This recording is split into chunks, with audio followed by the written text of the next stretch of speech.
Hey guys, thanks for joining me. In this video, I'm going to talk about 10 US stocks that I currently have on my watch list.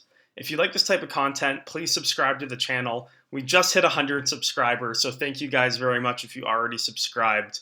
Would love to meet more of you guys in the comments. And if you like this kind of video, please like the video. It really helps YouTube get in front of more people, and I really do appreciate it as we try to grow the channel. So I'm just going to jump into this video. It's going to be pretty simple. Going to go through 10 names that I have on my watch list that I check in on from time to time. And I'll kind of just talk about what I'm looking for, why it's on my watch list, what ones am I considering buying more, whereas other ones I just like having on for other purposes. So we'll just get into that. And through the course of this video, if you have other stocks on your watch list, would love to hear it in the comments as well. Always love learning about new stocks that I may not have been aware of, and looking at them for potential future investment opportunities.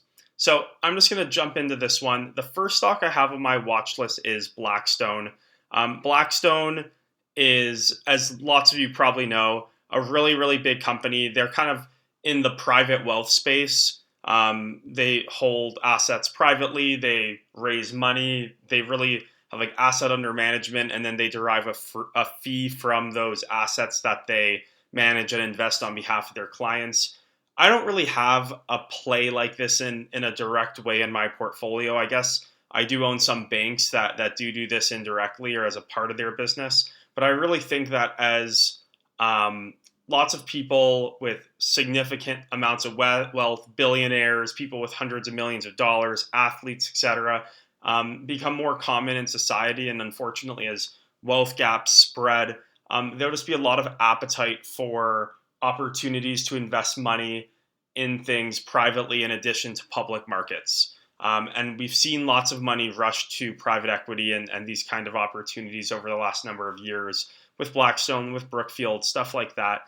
And it's just a space that I'm interested in. Blackstone specifically pays a pretty good dividend yield. I don't think their price to earning is accurate, but it's just a space that I need to look at a bit more in terms of if it's something that has a strong moat, if it's something that trades at a multiple that I like, et cetera, et cetera. So I look at it on price. If it goes down a lot on price and the yield goes up to a really juicy amount, it may be one that I do a bit more research on. But for now, I just kind of check in to see how the price is doing and if there's any big news as it pertains to Blackstone. And that's just why it lives on my watch list for now. I'm going to try to go pretty quick here because we have a lot of names. The second one is Wyndham Hotel and Resorts. So I actually did a separate 40-minute business analysis video on Wyndham. So if any of you guys are interested in that, you can check it out on my channel. I really love their business and their business model. They essentially are 100% franchised resorts. So every resort that they own the brand of, they own about 20 of them, including like Motel 8, Ramada, Wyndham, obviously, the list goes on. They just get a kickback of top line revenue, really simple business model, really high margins, and then they just use that money to either buy back stock, pay dividends, or acquire new businesses. So I really love the model. Unfortunately, the stock is pretty richly valued in my opinion. So I think at current values, they're probably trading 20, 21 times. And for the type of brands they own, in the space and the volatility of the space that they are in and the consumers that they have exposure to, that is just way too high for my liking. So I think when I did my video on them, they were trading about $70, and I was saying I'd be a lot more interested in starting a position closer to $60. Since then, it's gone up 10%. So this is a business that I really do like, and I think could be a great dividend payer, dividend grower, cash flow provider over a long period of time. I just don't see an entry price that I like on it right now. So it's currently just living on my watch list. The third stock is Apple. So Apple is such an important company in the market. Some people may realize that, some may not, but it's essentially the biggest consumer company in the world in so many different important industries, whether that's hardware, software, media, etc. So it's just one that I like to keep an eye on, especially like to see the news on the company. at the current valuation, I think it's like not a great buy. I think Apple is one of the best companies in the world. So if you have a very long term horizon, I don't think you'll do bad necessarily. But I just don't really see the need to pay over 26 times for a company that has a lot of China exposure, which is a bit of a wild card these days. Very overdeveloped in terms of their exposure to consumers, not just high-end consumers, but consumers that may be crunched by inflation or a potential recession, stuff like that. So would love to buy the company if it was at a 20x or high teens multiple, more in line with like the market. I think this would be a great opportunity. And it's just a bit too expensive for me where it is. So it kind of just lives on a proxy for tech, a proxy for the overall market. Like to see how Apple moves day in and day out, but I'm not actively considering adding it to the portfolio at this time. Going into number 4, Airbnb. So for those of you who watch more of my videos, I actually just sold out of Airbnb post earnings. If I go to like a 5-day on here, I think I got out. I didn't get out at the top, but I got out at around, looks like I'm having some issues, but I got out at around 135, and then it went up to the low 140s, down to 131. So it's moving around a lot post earnings. At the end of the day, with Airbnb, I love the business even more so than Wyndham. I think they have a lot of opportunity, tons of just organic upside as people use peer-to-peer type travel services more and more frequently in the mix of where they stay when they go on vacation.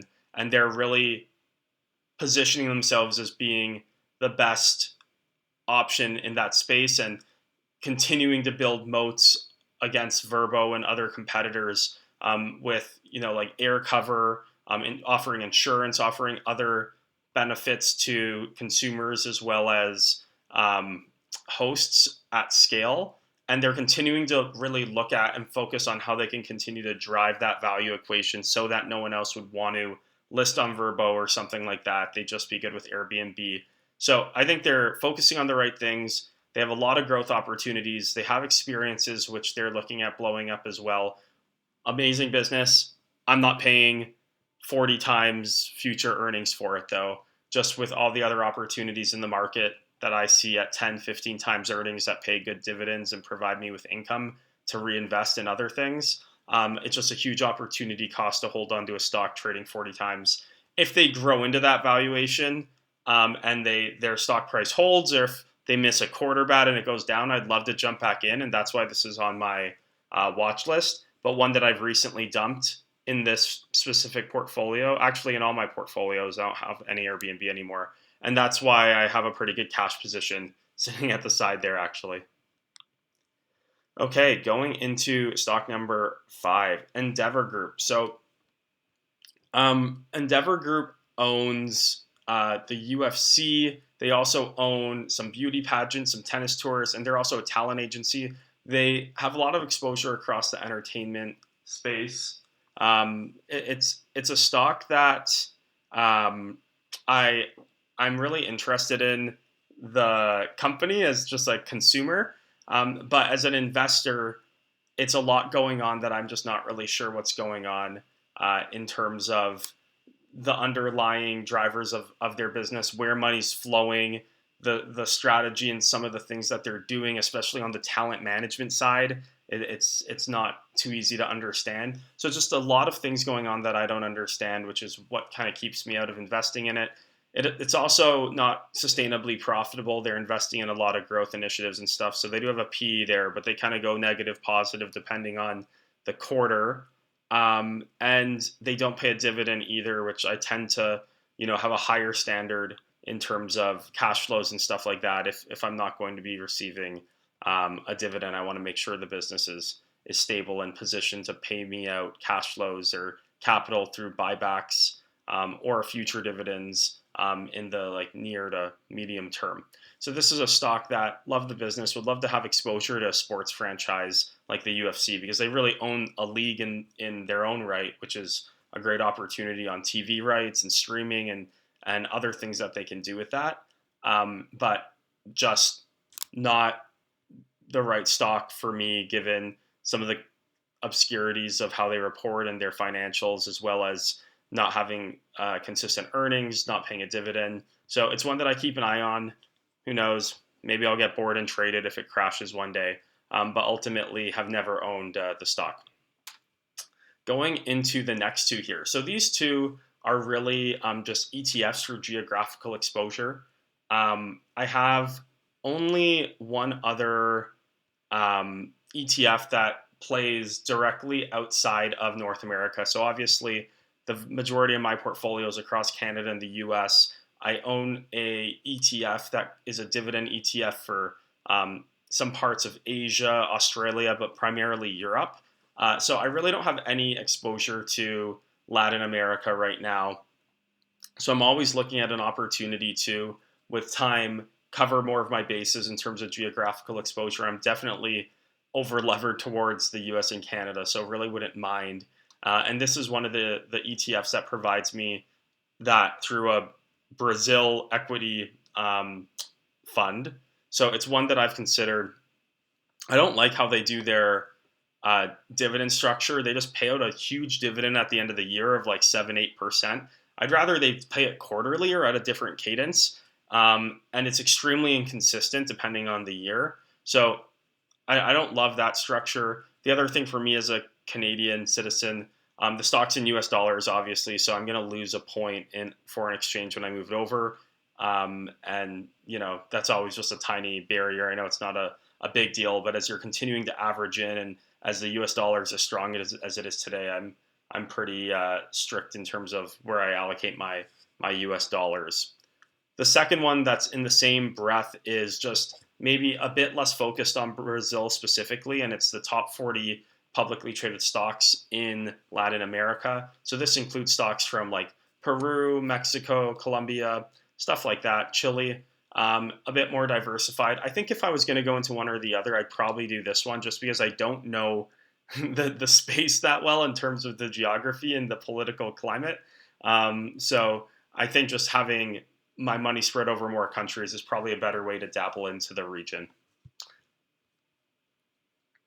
Going into stock number 8, Topgolf Callaway. This is one that I've been following really closely. Have considered investing in it a few times. The valuation, I don't think it's a crazy valuation or anything, but I've just been wanting a really good entry point if I'm going to add it, and I haven't gotten that good entry point relative to the market yet. But this is a great business. Ultimately, if you listen to their earnings call, which I've listened to almost all of them over the last few years, more and more Topgolf is taking over the conversation. The Callaway brand, the golf ball business, the apparel business is taking more and more of a back seat to what Topgolf's doing, what the growth strategy for Topgolf is, what the innovation on Topgolf is. So you're primarily investing in Topgolf.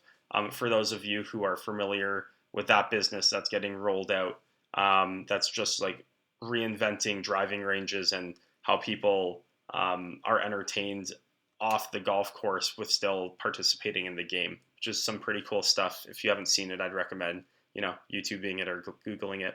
But the stock trades at $24. It's actually run up a lot over the last. Oops, having some issues with my chart here, but it ran up to low 30s during COVID, ran down to 16, $17 as inflation was flying and people were worried about discretionary spend, and now it's really rallied a good 20-30%. So it's hard to unpack their financials just because they do have a lot of capex and one-time costs with opening up new locations. When I do my best to do it, it looks like if I look like trailing 12 months, they have like adjusted earnings close to about $1 a share. So you can kind of see they are investing for growth, and they are a revenue growth story and a cash flow growth story as they get more and more locations live. But you're kind of playing directionally a 24 trailing PE, which will hopefully go down in the future as soon as the consumer stays strong as they open up new businesses, new locations around the world for Topgolf. But that's kind of the overlay. I'd much rather, at the stock trading under 20 since it's a consumer discretionary business. And then obviously as profits increase, that's your upside there. It was trading around that, around, you know, 18, 19p for a bit. But at the time, there were just so many other opportunities in the market to invest money in within my existing portfolio. So when I'm looking at valuations, everything's relative to what I can get across the market. Another example of that was Wyndham. I said I'd like the stock at 60.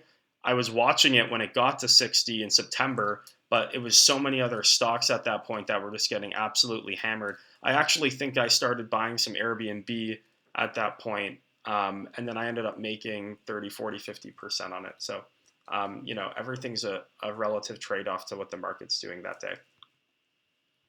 Going into number 9, Penn National Gaming is a casino stock. This is, once again, I'd say similar camp as Endeavor, where doesn't pay a dividend, isn't really in the space that I typically play in, has a pretty high PE, but I'm a fan of the space and interested in the space, so I like to follow a stock from the space. So they own like conventional casinos that generate positive cash flows. They use lots of those profits to invest in sports gambling. They're investing in media companies. They just bought out all of Barstool Sports, for those of you who are familiar with that media asset. They've bought a media and gambling asset in Canada called The Score. So they're kind of a cool company that is using lots of their conventional profits to spur into these new world, modern day, categories.